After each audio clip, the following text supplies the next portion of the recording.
Today is a good day. And actually, yesterday was a good day. Maraming bagong job listings na na-applyan natin. And yung mga qualifications ng job listings na yun, actually hindi ako qualified. Renecord ko to video na to ngayon. Kasi nararamdaman ko at naiisip ko, somewhere, sometime, may stuck na naman ako. Tapos hindi ako mag-a-apply kasi meron ako mababasang 1 or 2 bullet points na hindi ako qualified. Tapos wala, sabihin ko na lang, okay, hindi ko pa ito nagagawa, hindi ako mag-a-apply. Ngayon ang iniisip ko, paano kung hindi naman talaga ako unqualified? Yung hindi pa lang talaga nila nakikita at hindi pa nila alam yung kaya kong gawin. Sa previous videos ko, siguro nakaka 250 na ako yung mga job applications ko. Hindi ko na nakikip track yung number. Pero kinikip track ko kung saan ako nag-a-apply. Kasi sinisave ko yung mga job descriptions and yung mga title nun ko. Now, minsan, kapag nag-apply ka, hindi ka nakakuha ng callbacks, hindi ka nakakuha ng interviews, hindi mo naman, alam mo, hindi mo mawala sa isipan mo yun na maisip mo na, okay, baka, hindi mo talaga maiwasan isipin na, ako na ba yung problema? Baka hindi nga talaga ako qualified. Siguro nga, yung mga experiences ko hindi pa sapat. Yung mga ganong bagay. Pero, naisip ko ngayon, qualified ba para saan? Para ba sa job title din? Para ba sa checklist ng qualifications na hindi naman ako yung gumawa? O para sa trabaho na, alam mo yun, you're doing the hard work, matututunan mo rin yun habang ginagawa mo yung trabaho na yun, yung nandun ka na sa loob. Kasi kung qualifications lang ang pagbabasihan natin, bakit marami sa atin ngayon na wala pa ring trabaho kahit na, alam mo yung ginawa mo na yung best mo, binigay mo na yung lahat. Ito yung harsh truth, brutal honesty siguro na na-realize ko today. Sa totoo lang, hindi laging, ngayon feeling ko, hindi laging, or hindi lang potential ang tinitingnan. Kung mag-aalam mo yan, okay, hire natin to, mataas yung potential nito. Hindi. Kasi ngayon, employer's market Hindi lang potential ang tinitingnan nila. Dapat kapag na-hire ka nila, meron kang impact kagad sa team, sa company. Ganun yung tinitingnan nila. At ganun ko inaaral araw-araw kung paano ko ikukwento yung experience ko, yung CV ko, and ano yung outcome pagka na-hire nila ako. Ang mahalaga ngayon sa system, feeling ko, is minsan kung ano yung nasa papel, yung nasa resume natin, yung nasa CV, kung ano yung ginawa mo, anong part ka ng team, ano yung naging outcome nung ginawa mo to, and ano yung mga kaya mo pang ibigay once na na-hire ka namin. Pero isipin natin yun kahit na, alam mo yun, ito talaga yung na-realize ko honest lang, na lahat ng qualified ngayon, dati rin naman silang hindi qualified. Yung may times din na naging parang first timer din sila. Hindi nila alam yung ginagawa nila. Nagfa-fumble sila, uncertain sila, and learn as they go. Yung mga taong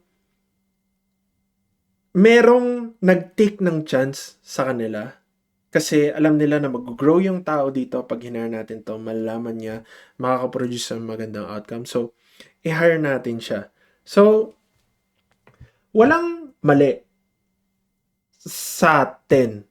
Hindi pa tayo nahuhuli. Wala lang talagang nagbibigay pa sa atin ng chance sa ngayon. And, yun ang masakit. And yun ang totoo na kailangan nating i-accept. Sa paghahanap ng trabaho, kahit ano pa yan, o kaya yung mga business, o kaya gumagawa ka ng YouTube, bigla kang magva-viral. Honesty lang, may kasama siya talagang luck. Alam niyo, may kasama talagang swerte. May kailangan na magtiwala sa yung mga tao na masasabi nilang, okay, may potential to, mag-grow to, kunin natin tong tao na to. Yun yung parang honest bomb na na-realize ko lang din ngayon bago ko i-record tong video na to. So, ano yung pwede nating gawin? Marami tayong mga pwedeng gawin na habang wala pa yung door na yon na magbubukas para magbigay sa atin ng chance, pwede tayong gumawa ng mga paraan. Alam niyo yun, yung building block by block, tama ba yun? Basta, yun siya, na makakapag ipon ka ng yung kwento mo, yung mga patunay mo dun sa CV mo, yung mga ginawa mo, yung mga inaral mo, yung mga outcomes, kahit na maliliit na bagay na hindi mo naman kailangan ipakita. Pero kapag yung moment na natanong sa'yo yun, tapos nasagot mo, tapos naikwento mo ng maganda, yun yung kasama na yung luck dun eh. Nandun na yung chance mo. Kasi yung growth, naniniwala ako, hindi lang yan nakikita sa pagka meron ka ng trabaho eh. Nakikita yan sa mga panahon na, alam mo yun, yung hindi ka sumusuko. Gumagawa ka pa rin ng storya ng buhay mo na meron kang may share, meron kang matututunan na bago, meron kang magagawa para sa'yo. Yung hindi ka may stuck somewhere na productive ka, na maganda pa rin yung outcome mo sa dulo. Kahit na wala pang kumukuha sa'yo ngayon. Ginagawa mo yung mga bagay-bagay na yon. Okay, kunwari yung parang nag-aaral ka, yung meron kang nakita sa job qualifications na hindi ka qualified, tas inaral mo yon. Kahit man lang mabanggit mo na meron kang knowledge about that thing, like a thing or two, ma-share mo lang yun. Hindi mo yun ginagawa dahil para lang magkaroon ka ng trabaho. Ginagawa mo yun para maghanda ka. Para kapag nakita ka nila, ready ka na. Naniniwala ako na darating yung araw na may magsasabi sa atin na buti na lang kami yung kausap mo at na-hire ka namin at hindi ka na-hire ng iba. Yung mga ganong instances, yun yung mga talagang dapat nating isipin na mangyayari sa atin. Kapag nangyari yan at narinig mo yun, alam mo yun, smile ka lang. Kasi alam mo sa sarili mo na matagal ka na naghahanda. Matagal na tayong naghahanda para sa moment na to. Kahit walang nakakita, hindi mo naman kailangan ipaalam sa mundo eh kung ano yung ginagawa mo eh. Kahit na nasa point ka na puro duda ka na lang talaga sa sarili mo. Alam mo yun, na pag ready ka, yun na yun.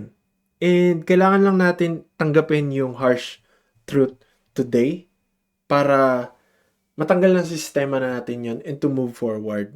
And syempre, kailangan mo pa rin mag-hope hanggang sa makahanap ka ng work. O kaya maging successful yung ginagawa mong passion ngayon, whether kung ano man yan, YouTube or kung meron kang sariling business. Okay. Doon na muna ngayon. Masaya ako dun sa video na yon. Again, kung natuwa kayo sa video na to, share to sa mom nyo, colleagues nyo, and friends nyo. And I'll see you in the next video. Thank you, friends!